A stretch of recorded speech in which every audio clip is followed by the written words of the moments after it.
What is up, guys? Eddie Hates Anime here, back with another video, and damn, it is so damn cold. Like, in my house right now, it is freezing. But that is besides the point. Today, we have another fall anime update with the 10 shows that I've been watching. You must know what they are by now, but I'm not going to go through them. There's a list right here of what they are.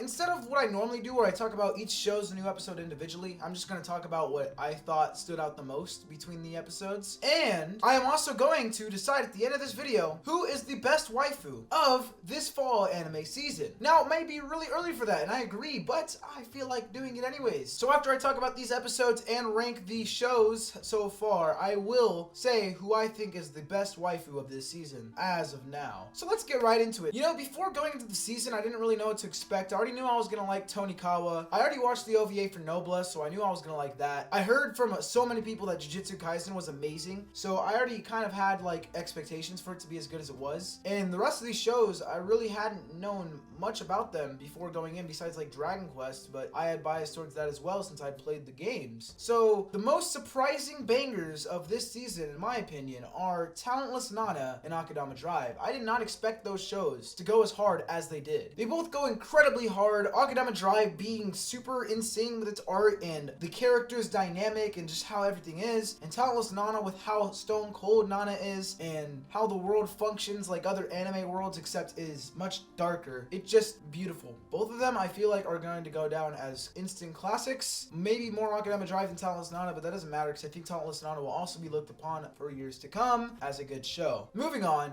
Adachi and Shimamura. I've been thinking about Adachi and Shimamura. If you guys knew from last week, I said that I was kind of troubled about Adachi since she seems to be getting on the obsessive side when it comes to Shimamura, which was further proven with this week's episode. She was really jealous about this girl sitting next to Shimamura and feeding her and stuff, and you would get it if you watched the show. And I'm just worried about her because she's on the path of being overly clingy. And I don't know if you've ever had an over clingy girlfriend before, but it's annoying. Another show, this one probably bothered me the most. Now, I thought wondering which, since the last like couple episodes, I thought it was like the overly happy show where the girl goes and travels and ooh, yay, solving things. But this episode took a dark turn, an unexpected dark turn. So in episode 3, I believe, is which the newest episode was, there was a bunch of people that were under some like flower curse thingy that were dying, and she could have saved them. Yet Elena just flew away on her broom. And then later in the episode, she meets this guy whose dad is like the chief of the village, I believe. And there's a girl that the chief's son likes, and it happens to be the slave of their family. We also get hints that she's been sexually assaulted by the chief. We see that he is very rude to her, beats her and stuff, and Elena just does nothing, leaves them how they are, and kind of, I guess that one was kind of poetic because she tells a story before the start of that, and then at the end she's like, but not all stories have a happy ending or whatever. But wouldn't it make sense for an anime protagonist to save a slave who is being sexually assaulted? I don't know if that's just me who has a problem with it, but I feel like, I don't know how I feel about Elena, to be honest. I thought she was great. I thought she was an amazing character. I feel like she needed to get out of the mentality of life will go right no matter what type of thing, I guess, because she really hadn't had any problems. But even if she thinks life will go on without those people, she should still save them. I don't know. I mean, it doesn't give any explanation as to why she does nothing, but who knows? Maybe the show will take an even darker turn from now on, or it'll just go back to normal and they'll act like nothing happened. I'll just pretend like someone held the production team hostage and was like, you better make this episode,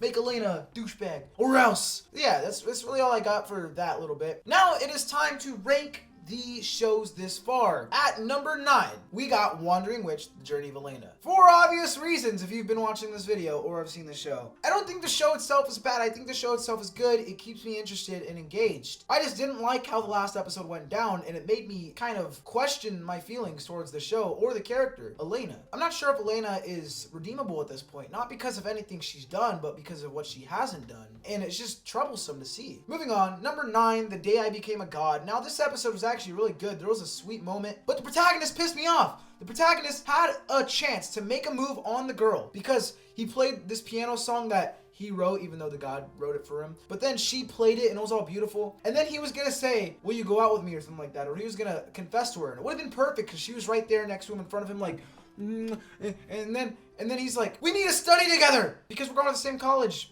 But he's only going to the same college because he wants to be with her. It's so stupid. At number 8, Adachi and Shimamura. Now, there's not much to say. It's been solid. I just don't think it has enough things going on to skyrocket up. It was a very good episode, though. Episode 3 was very good. Moving on. Number 8. Nope, number 7. Dragon Quest. This episode was actually really good. I really like Dai's development and how he's been training. And hopefully, as we saw in past episodes, he can use magic when he's under certain pressure to save people. So I'm hoping we see more heroic stuff as we go on. It's been really good so far, though. I like the new character that was introduced. That is the guy training him's pupil as well. It's been nice. I have nothing bad to say about the show. Number 6, we have Noblesse, and I'm sorry to say it, but Noblesse has been slowly falling through the ranks for me because it hasn't been bad. None of these shows have really been bad, but this show hasn't been exceeding my expectations as the OVA in the first episode did. It hasn't been making me less hype. It just hasn't gotten me any more hype, if that makes sense. While the shows above this have been getting me more hype or more excited to see more. At number 5, perfect example of this, By the Grace of Gods. Now this show isn't exactly the most crazy or deep or whatever, but the plot has been moving steadily and I am looking forward to more. That's really all you need to do for a show is make the viewer want more, make them looking forward to it, make them care about all the characters and all that stuff. So By the Grace of Gods is at 5 because I love the whole thing. It was a heartfelt episode. He got to meet the gods that isekai'd him again and it was all nice and stuff. And yeah, so number 4, Talentless Nana. Because goddamn, this show is insane. The latest episode was amazing. She tried to kill off yet another person and he was invincible. She blew up this freaking thing he was in and it turns out his talent is that he's invincible. And now she's like, It was funny how he reacted. He's like, how are you here first? Oh, you must have read my mind or whatever, even though she can't actually read minds. I think he knows that by now. And he's like, I'm so glad you're my friend. It was just so funny. Because he said it like monotone, kind of. I don't know. Moving on. Number 3, Tonikawa.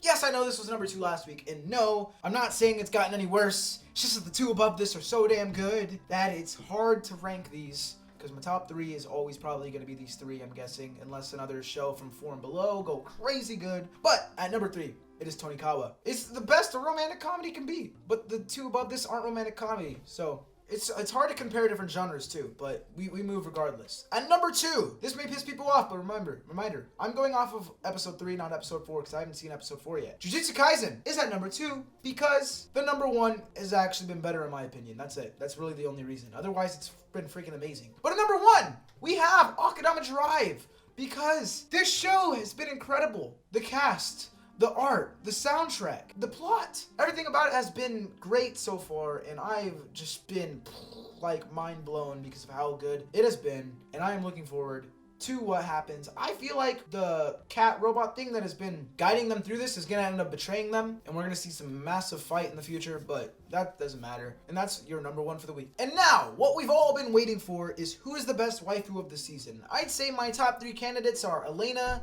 Shimamura, and Tsukasa. But ultimately, I couldn't give it to Elena, as you guys probably already know by now why. And Shimamura, I don't really care for her enough to make her my waifu. So Tsukasa wins by default and because she's amazing. And I was gonna give it to her anyways. But Tsukasa is the best waifu of the season. Only reason I included that little bit in the video so I could have it for the thumbnail.